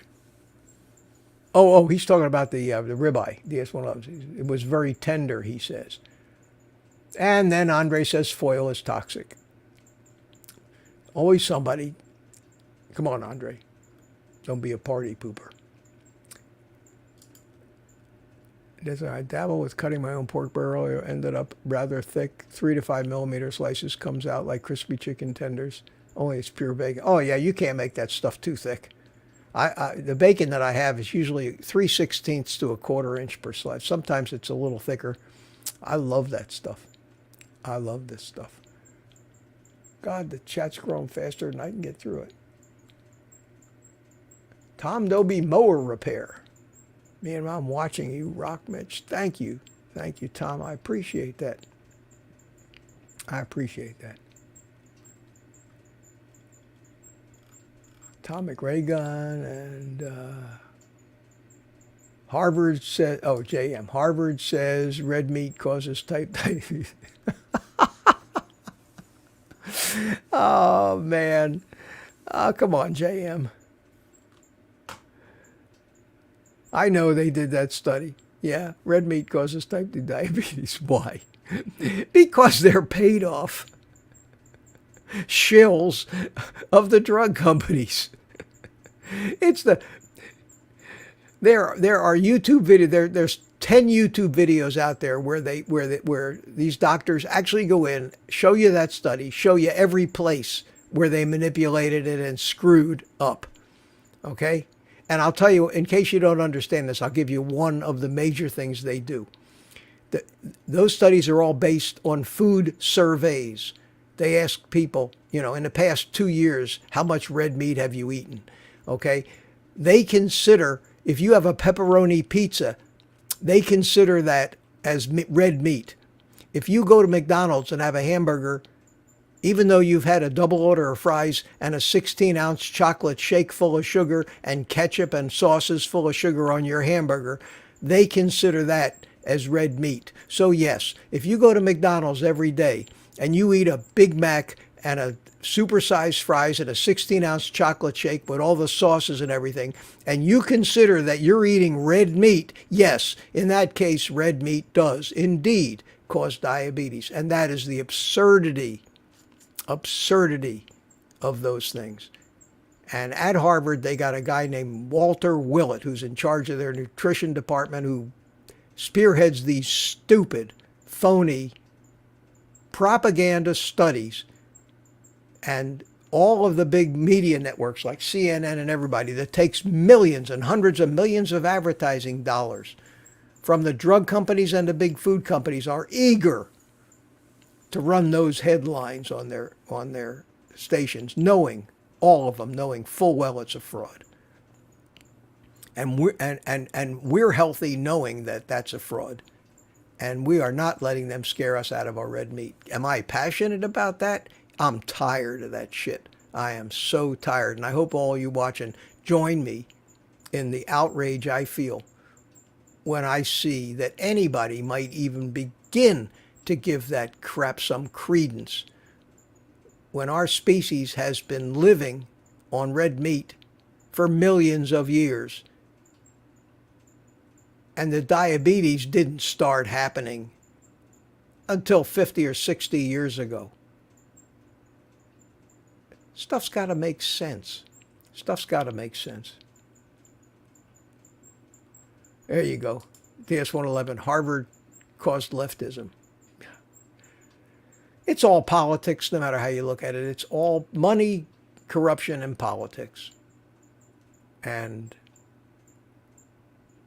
you know, you get me started on that stuff, and I go into rant mode. I absolutely go into rant mode. Harvard doctor got paid. They unearthed, what study was it? Was it the Minnesota study or one of those studies that from the 70s or 80s that they heavily relied on for all the nutritional shit that went into the first food pyramid that says eat, 11 servings of whole grains. They found the correspondence where three of the researchers at Harvard got paid off to say that fat was the culprit, not sugar. And that started this whole mess. And we've already talked about the Seventh-day Adventists and their influence in it, Ellen G. White, Harvey Kellogg, and then good old Ansel Keys. These were all sick, twisted people with harebrained ideas. And look what they've done. Look what they've done. And I don't know about you, but I've had loved ones and relatives die terrible, suffering deaths because of what these people have done. They never get punished. They never get put in jail. They get awards.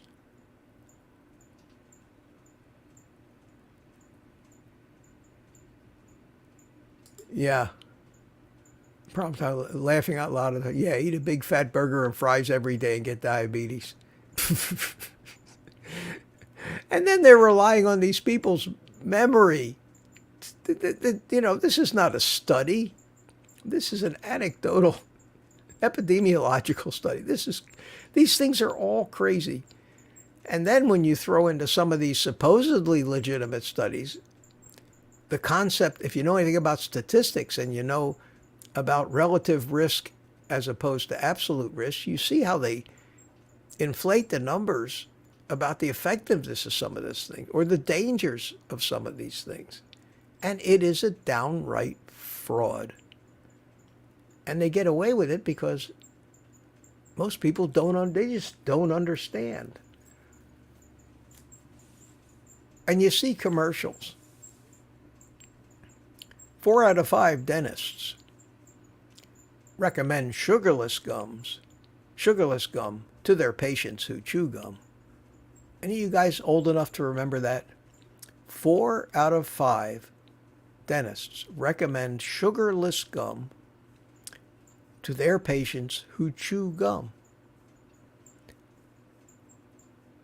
So what you're telling me is there's one dentist out of 5 out there that's still telling his patients to chew the gum with the sugar in it. Because that's the only thing that I would get out of a commercial like that. How about this one? Tests prove that Alpo tastes better to your dog. That was a commercial. Tests prove. Oh, fuck, I'm buying Alpo then. Christ, who was I? What was I thinking? Half of my entertainment watching the morning news is laughing at the commercials. And now they're all drug commercials. Now Moderna is advertising a COVID vaccine called Spike Vax. Am I the only one that thinks that Spike Vax sounds a little ominous? Spike Vax. I'm serious. And they're advertising it on TV. And how are they advertising it on TV? Like a Publix commercial. You ever see a Publix commercial on TV? It's always they don't say Publix, but they show a family sitting around a big table and everybody's enjoying themselves, eating a big meal and having togetherness. Or they're out having a picnic and they're eating a big picnic. And it's all, everything is about food. It's all food. Food. And then at the very end, the big P comes up, Publix. It's not telling you what Publix does. I guess it's, if you want to have good times and love and family and everything, you should be buying your food at Publix, according to that commercial. But these drug commercials, this one for Ozempic, which is, I think, from what I've learned about it, is a very dangerous, scary thing to be doing to yourself. These people, like Diet Coke commercials. There's always a bunch of young, skinny, hot-looking girls in bikinis playing volleyball on a beach. And that's, you're supposed to think that if you drink Diet Coke, you're going to look like that. But that's advertising. It's all psychology. Andre says, get spiked, Jack. I'm serious. I mean, it is a real, it's a real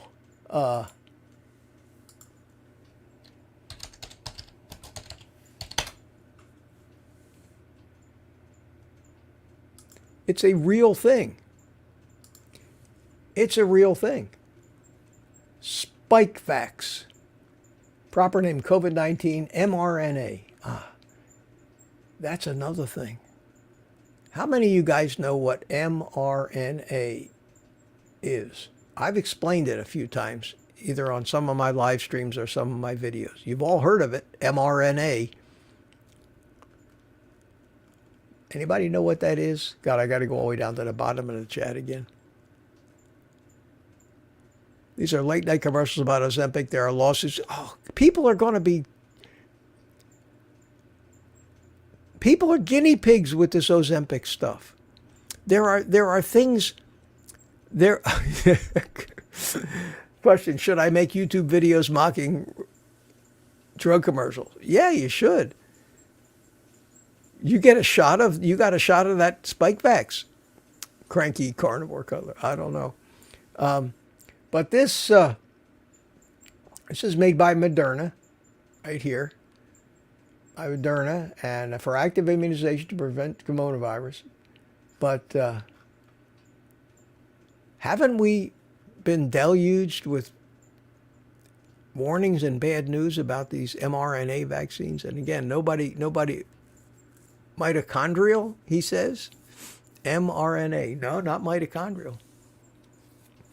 RNA, for those of you that don't know, you know what DNA is. DNA is the double helix molecule that contains 3 billion cross pairs of 4 different bases that carry our genetic code. And it's all wrapped up and folded up, this huge long strand. And they've said, and I mean, these are amazing facts, that if you ever want to marvel over the complexity of your body, that if you could take every DNA strand in your body, in every one of your cells, and you have over 1 trillion of them, and you could stretch it out and unwrap it and unfold it and stretch it out, and take every DNA strand and put them end to end, paste them together at the end, and stretch them out into one big, long string, okay? It would go from the earth to the sun and back 7 times. Does that sink in? I think each individual DNA molecule is about 6 meters long. And it's all folded up into a microscopic thing called a chromosome. And it's wrapped up by what they call histones, if you've ever heard of those. And the whole science of epigenetics is about what controls these histones to allow the DNA to open up at certain places along that 3 billion atom chain and be read so that the individual genes which contain the code for an individual protein can be read in what they call gene transcription. Okay, it's a little biology lesson.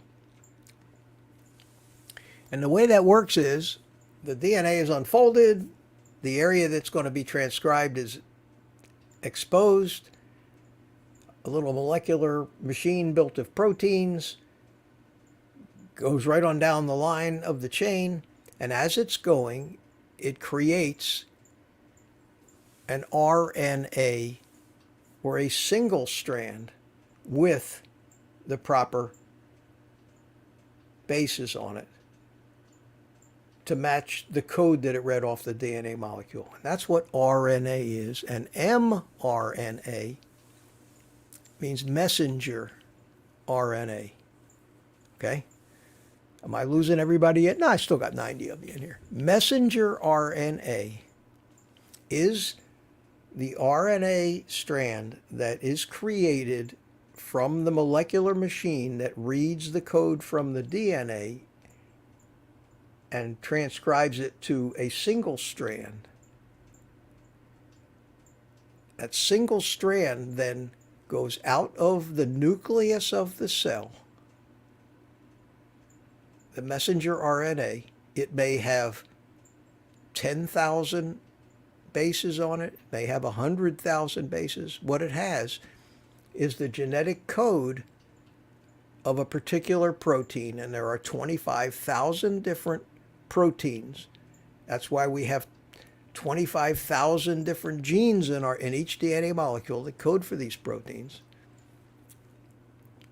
And it basically is a list of the amino acids necessary to build a protein, because that's what amino acids do. So there's 20 amino acids. And out of these 20 amino acids, any protein can be built. And the only difference in the proteins is the order and which amino of the 20 are assembled end to end in a peptide chain, okay? So this little messenger RNA thing goes out of the nucleus, and it goes into the cytoplasm of the cell where it floats around, and something called a ribosome, which is a fabulously complicated machine, molecular machine that does work and is built out of many proteins, clamps itself around that messenger RNA and starts to go one they call codon at a time. A codon is 3 different bases, like a computer tape with punch holes in it. It goes down this thing, and as it goes down, it goes to the next step, and it sees that it needs a particular amino acid. Gets an amino acid out of the cytoplasm and puts it at the end of this peptide chain it's creating. And as this thing goes down the whole length of all those different codons on indicated on the messenger RNA, a peptide chain made up of all of these different amino acids, hooked end to end, is created. And then that long chain of amino acids folds itself up into the protein that was being created, and that protein is one of 25,000 different proteins. And that does a certain function and has certain work in the body. And the machinery is so fabulous and so complicated. And all this shit happens so fast. It's unbelievable how fast. That any mistake, anything that isn't of the tens of thousands of different amino acid molecules that might make up a single protein, if anything isn't right, something doesn't work, and that's where we get sick, or a cell might die, and those genetic codes have been refined over hundreds of millions of years of living things. And we're coming along right now and we're screwing with them. So we're making man-made mRNA, feeding it in there so that our cellular machinery can glom onto it and create a protein that is foreign and unknown to us, thinking that maybe that will do a different job. And I just think that's Frankenstein kind of stuff. Maybe we shouldn't be fooling around with that. Maybe there is a... But then you hear about all these young kids having heart attacks who've had one of these vaccines. And then they go and name the thing Spike Vax, when everybody's been talking about all the problems that these spike proteins have caused. Problem. We shouldn't be tampering with nature like this. Well, I think we're getting too smart for our own good. I just think with all the gene editing that we're doing now, I don't know. Is messing with RNA a good idea? mRNA. But it's fascinating to learn this stuff. And I did a video not too long ago where I actually showed some fabulous animations of some of this molecular machinery at work. I don't know if you remember that video. But those things, a guy named Drew Berry has come up with animations now that we can't see this stuff, even in an electron microscope. You're looking at things at an atomic level when you're looking at these things. And we can't see that with microscopes. But we know what's going on in there because we understand the chemistry of it. They're pulling worm-like things. I don't know. Not me. I'm done with those. I had one COVID vaccine way back, and it was, thank God, it was the one from Johnson & Johnson. It was not an mRNA vaccine. It was just more like an inoculation, like a flu shot kind of a thing where your body built up an immunity to it. And my contention is, if they'd stop screwing around in the laboratories trying to invent a more deadly virus like they were doing when this particular strain of COVID came along in Wuhan, China, maybe we wouldn't have to worry so much about how we're going to combat this stuff.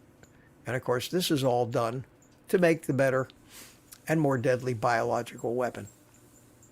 Now, they say it's being done so that we'll be prepared with immunizations should these different strains of some of these viruses, like Ebola and some of them, become more deadly. But I don't know. Yeah, modern medicine, I don't think we need to do away with medicine. Look, we've cured tremendous things. We've invented antibiotics. We saved a tremendous amount of lives with this stuff, but I think we're starting to play God a little bit here, and I think that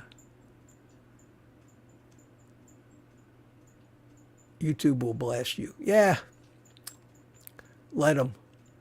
What am I going to do? Well, guys, it's 10 minutes to 10, and I've been going on for almost 2 hours here. Wow.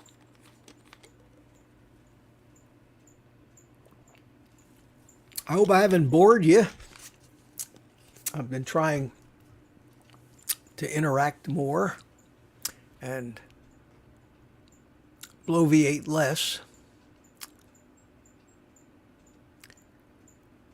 The scientists will probably hold their pinky to their mouth. JM says I missed all his questions. JM, COVID, man-made virus, or in nature from bats? Well, I don't know if we actually make any viruses. I think we manipulate those things that are already there. We figure out ways to modify them or crossbreed things. It's like we didn't invent the dog, you know. And if I miss your questions, I apologize. It's the chat just goes by like crazy. Thank you, Victory. I keep an eye on my viewer count. When I see it starting to drop off, I say, okay, deer in the headlights, we need to change the subject. I think that sometimes we underestimate the hand and the manipulation that man can actually do or play in nature. Just when you consider things that we've been doing for 10,000 years, like selective breeding, okay? In nature, you wouldn't have anything deciding which male animal's going to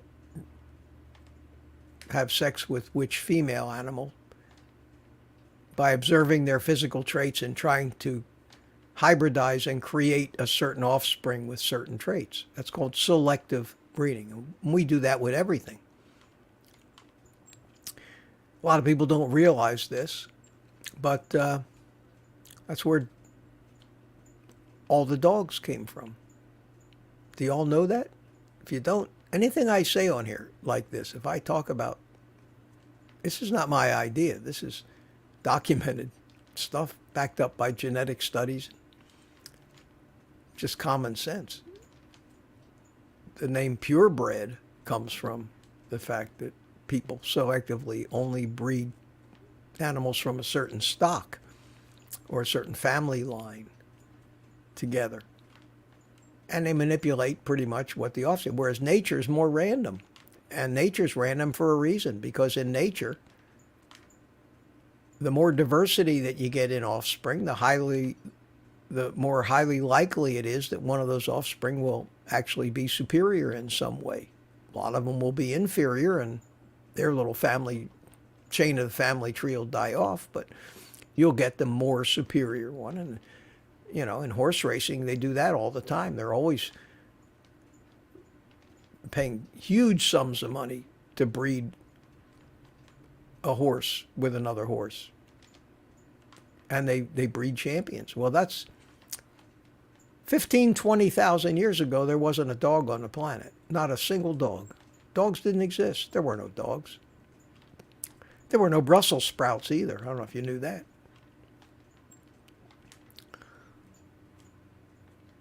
There were gray wolves. And about that time, some humans tamed some gray wolves. They domesticated them.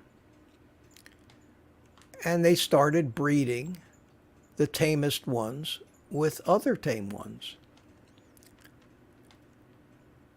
And then they just kept breeding them for different reasons. They bred the little ones with the small ones, and they got smaller ones. They bred the big ones with the bigger ones. They got big ones. They bred the brown ones with the white ones and got a different color, and they just kept crossbreeding these things. And they designed basically every breed of dog we have. And if you take the lineage of every dog from a Great Dane down to a Chihuahua, they all, trace them back 15,000 years, end up being the descendants of one of those first wolves that got domesticated. All the dogs. Brussels sprouts.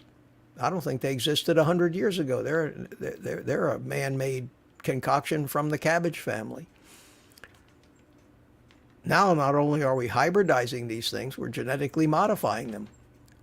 Why why screw around with chance when you can go right in and modify the programming that grows the corn?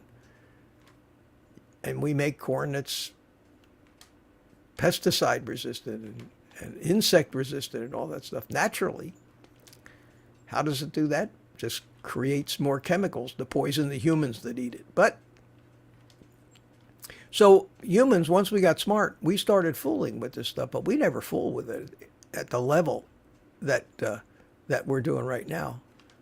Cranky Carnivore Cutlass says, check out the report on fox dogs. They were bred for similar characteristics as wolf dogs.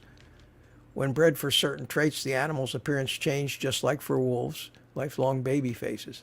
Yeah, well, you can do all kinds of things because you can, totally different species are not supposed to be able to interbreed, but when you get close enough, like Neanderthals and Homo sapiens did interbreed. And most human beings on the planet today have maybe 1 or 2% of Neanderthal DNA in them, or Denisovan DNA, or Denisovan, however you pronounce it. And these were ancient people, wanderers, from 40, 50, 60,000 years ago, especially in Europe, before the Homo sapiens took over and the Neanderthals finally went extinct. They interbred with humans. And we all, have a tiny little bit of the DNA in them. And that's the amazing thing about being able to look at genetics like that and understand the genetic code, is it takes all the mystery out of it. You can see absolute proof in the chemistry that shows where it came from.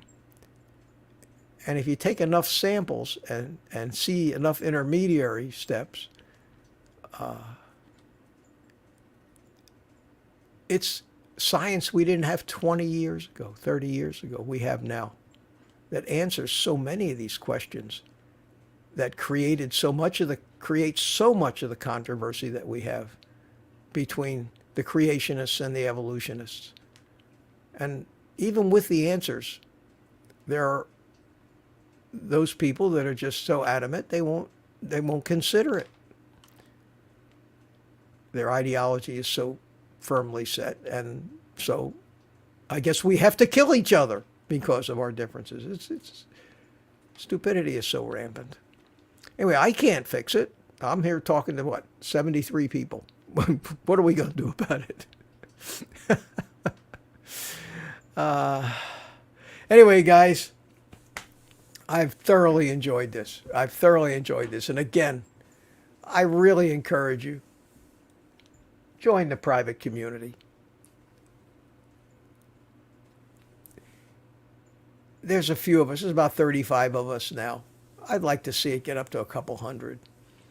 And instead of me doing this live stream like this for 2 hours, just talking to everybody, we do our live streams, and we all come in, like I did last week on here, and we talk to each other and talk about it. And if I can do a little coaching, I will. I can answer questions, but I'm just not pontificating for 2 hours. Although I do like it, because nobody interrupts me. And with that, I tell you what, I think I'm going to call it a night. And we'll do it again on next Tuesday night, and I'll start to think about what I want to make a video about tomorrow.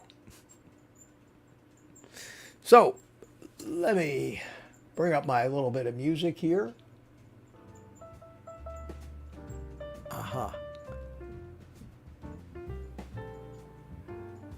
I like that one. Do you like that one, or do you like, where is it here? Do you like this one better? What do you think? I like that.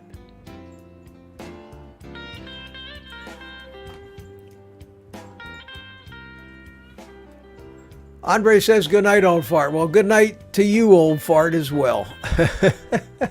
Thanks for coming, everybody. Thanks for hanging in there with me. And until next time, you all take the rest of the day off and eat some meat.